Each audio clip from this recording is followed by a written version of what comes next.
Assalamualaikum warahmatullahi wabarakatuh. Salam, Om Swastiastu, Namo Buddhaya, salam kebajikan bagi kita semua. Sebelumnya, kami dari kelompok 9 kelas TIF Bahasa Indonesia akan mempresentasikan hasil dari kerja kelompok kami mengenai perubahan pola konsumsi masyarakat akibat adanya hashtag racun TikTok pada produk kecantikan. Sebelumnya, izinkan kelompok kami memperkenalkan diri terlebih dahulu. Saya Naya Karya Kuara dengan NIM 122230223. Saya Raida Mahdalena Zeba dengan NIM 122230225. Saya Bagus Randy Saputra dengan NIM 122230230.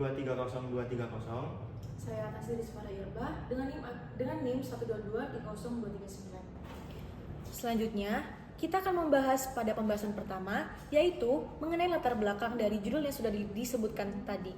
TikTok menjadi platform populer di Indonesia dengan fitur FYP. FYP atau yang disebut For Your Page adalah halaman yang menampilkan video yang direkomendasikan berdasarkan preferensi dan aktivitas pengguna. FYP yang menampilkan konten sesuai minat pengguna termasuk promosi produk melalui tren tagar racun TikTok. Tagar racun TikTok adalah hashtag yang biasa dipakai untuk video TikTok yang menunjukkan barang-barang yang bikin orang jadi lapar belanja. Racun di sini maksudnya godaan untuk membeli suatu produk karena review atau rekomendasi TikTok. Biasanya dapat berupa produk yang lucu, bermanfaat, unik, atau lagi viral. Hal ini mendorong konsumsi impulsif, terutama di kalangan muda, akibat visual yang menarik dan efek FOMO, yang berarti rasa takut ketinggalan. Ini adalah kondisi di mana seseorang merasa cemas atau khawatir karena tidak mengikuti suatu kegiatan, informasi, atau tren yang sedang terjadi. Akibatnya, banyak konsumen membeli produk kecantikan bukan karena kebutuhan, tapi dikarenakan terpengaruh tren, sering tanpa memperhatikan legalitas seperti izin dari BPOM. Fenomena ini membawa risiko kesehatan kulit karena produk ilegal bisa berbahaya, padahal produk tersebut sudah terjual bebas dan banyak di pasaran. Tetapi setelah viral dan dicek, ternyata memiliki kandungan yang berbahaya bagi kulit. Analisis RCA atau root cause analysis dan Ishikawa diagram menunjukkan akar masalahnya, yaitu merupakan rendahnya edukasi, pengaruh media, dan lemahnya regulasi. Solusi yang dihasilkan dari analisis menggunakan kedua metode tersebut, yaitu Ishikawa dan RCA, meliputi edukasi publik, kolaborasi dengan influencer, penguatan regulasi digital, peningkatan literasi, serta pemanfaatan aplikasi BPOM untuk cek legalitas produk. Yang kedua adalah perumusan masalah. Berdasarkan latar belakang yang disampaikan oleh Saudara Atnastiti, maka dapat disimpulkan suatu masalah sebagai berikut. Yang pertama, bagaimana pengaruh konten viral di TikTok, khususnya tagar racun TikTok, terhadap perubahan pola konsumsi masyarakat dalam pembelian produk kecantikan. Yang kedua, apa saja faktor penyebab masyarakat membeli produk kecantikan yang belum memiliki izin BPOM akibat konten yang ada di TikTok. Yang ketiga adalah tujuan penelitian. Yang pertama, untuk mengetahui bagaimana konten viral di TikTok, khususnya hashtag racun TikTok mempengaruhi perubahan pola konsumsi masyarakat terhadap pembelian produk kecantikan.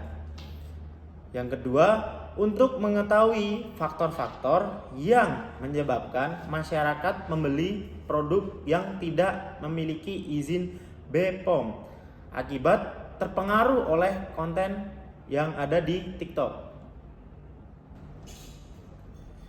Yang keempat, selanjutnya adalah manfaat penelitian. Nah, manfaat di sini dibagi menjadi 3. Yang pertama, untuk masyarakat.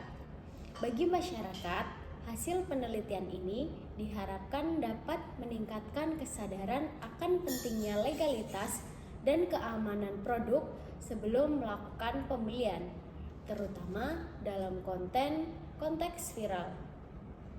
Yang kedua, bagi penulis, penelitian ini menjadi wadah untuk menerapkan ilmu yang telah diperoleh selama menempuh pendidikan dan sebagai kontribusi nyata dalam memahami perilaku konsumen masyarakat digital. Yang ketiga, bagi masyarakat ataupun bagi pihak akademik dan peneliti lainnya, penelitian ini dapat menjadi rujukan atau landasan awal untuk kajian lebih lanjut dalam bidang perilaku konsumen, media digital, dan perlindungan konsumen. Yang kelima merupakan metode penelitian. Metode penelitian ini digunakan untuk memperoleh informasi yang objektif dan valid mengenai fenomena yang diteliti. Yang pertama merupakan lokasi penelitian. Penelitian ini dilakukan secara daring dan luring dengan cara mencari narasumber dan responden yang merupakan pengguna aktif di TikTok dan pernah melakukan pembelian produk kecantikan karena pengaruh konten viral. Yang kedua, jenis dan sumber data.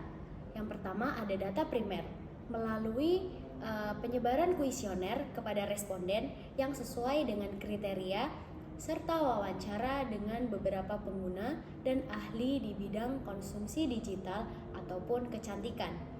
Yang kedua, data sekunder. Data sekunder ini didapatkan dari studi literatur, jurnal ilmiah, artikel berita, dan publikasi resmi yang berkaitan dengan fenomena konsumsi produk kecantikan dan media sosial. Yang terakhir ada metode pengumpulan data. Yang pertama, melalui kuesioner disusun dengan skala Likert untuk mengetahui sejauh mana pengaruh konten terhadap perilaku konsumsi responden. Yang kedua, melalui wawancara yang dilakukan kepada beberapa responden terpilih yang memiliki kriteria pendukung seperti tingkat keaktifan dalam penggunaan TikTok, kemudian pengalaman dalam melakukan pembelian produk kecantikan yang viral, termasuk dampak yang dirasakannya juga. Hal ini bertujuan untuk memperoleh informasi yang lebih dalam dan relevan terhadap topik penelitian kami. Yang ketiga ada analisis data. Nah, data yang dianalisis menggunakan metode deskriptif, kuantitatif, dan pendekatan root cause analysis atau RCA serta Ishikawa diagram atau fishbone diagram untuk mengidentifikasi akar dari penyebab fenomena yang kami teliti. Berikutnya sistematika penulisan. Adapun sistematika penulisan laporan penelitian ini adalah sebagai berikut. Bab 1, pendahuluan berisi latar belakang, perumusan masalah, tujuan dan manfaat penelitian. Metode penelitian serta sistematika penulisan. Bab 2, tinjauan pustaka berisi kajian teori-teori yang relevan mengenai media sosial, perilaku konsumsi, pengaruh konten viral, serta landasan ilmiah yang berkaitan dengan pola konsumsi masyarakat dan regulasi terhadap produk kecantikan. Bab 3, pembahasan berisi analisis data yang diperoleh dari lapangan baik secara daring maupun luring, serta pembahasan mengenai pengaruh konten TikTok terhadap perilaku konsumsi masyarakat, khususnya dalam pembelian produk kecantikan. Bab 4, kesimpulan dan saran berisi simpulan dari hasil penelitian serta saran-saran yang dapat dijadikan rujukan bagi berbagai pihak terkait. Berisi kesimpulan dari hasil penelitian serta rekomendasi strategis yang dapat dilakukan oleh masyarakat, regulator, dan platform media sosial guna meminimalkan dampak negatif perilaku konsumsi masyarakat dalam pembelian produk kecantikan akibat pengaruh konten di TikTok. Sekian materi yang bisa saya sampaikan. Adakah pertanyaan? Izin bertanya. Perkenalkan, saya Ratu Herlis dengan NIM akhir 246. Pertanyaan saya, mengapa tagar racun TikTok dianggap memiliki pengaruh besar terhadap perilaku konsumen masyarakat, khususnya dalam pembelian produk kecantikan? Baik, izin menjawab pertanyaan dari Saudari Ratu Herlis. Perkenalkan, nama saya Nasris Farah dengan NIM 1223039. Jadi pertanyaannya, mengapa tagar TikTok ini dianggap memiliki pengaruh besar terhadap perilaku konsumsi masyarakat? Jadi jawabannya yang pertama itu ada efek FOMO atau fear of missing out. Jadi konten dengan tagar TikTok ini seringkali menampilkan produk yang sedang viral dan digambarkan sangat ampuh atau mengubah penampilan secara drastis. Ini memicu rasa takut ketinggalan tren di kalangan penonton, terutama di generasi muda. Mereka merasa harus mencoba produk tersebut agar tidak kudet atau kurang update, atau bisa juga disebut tertinggal dari teman-teman sebayanya. Yang kedua, ada user generated content yang meyakinkan konten. Jadi, biasanya konten ini diunggah oleh pengguna biasa atau selebritas besar, jadi mereka merasa lebih percaya karena tidak di-endorse atau tidak dibayar. Konsumen cenderung percaya dari testimoni sesama pengguna. Ini membangun trust yang kuat terhadap produk yang direkomendasikan. Izin menambahkan jawaban dari saudari Atnastiti. Perkenalkan, nama saya Bagus Randy Saputra dengan NIM 122300230, yaitu algoritma TikTok yang efektif. Algoritma TikTok yang sangat responsif terhadap minat pengguna, sehingga jika seseorang menonton satu video dengan tagar racun TikTok, kemungkinan besar mereka akan terus disuguhkan konten-konten serupa. Ini menciptakan exposure berulang terhadap produk yang dapat memperkuat niat pembelian. Selanjutnya, budaya komunitas dan testimoni massal.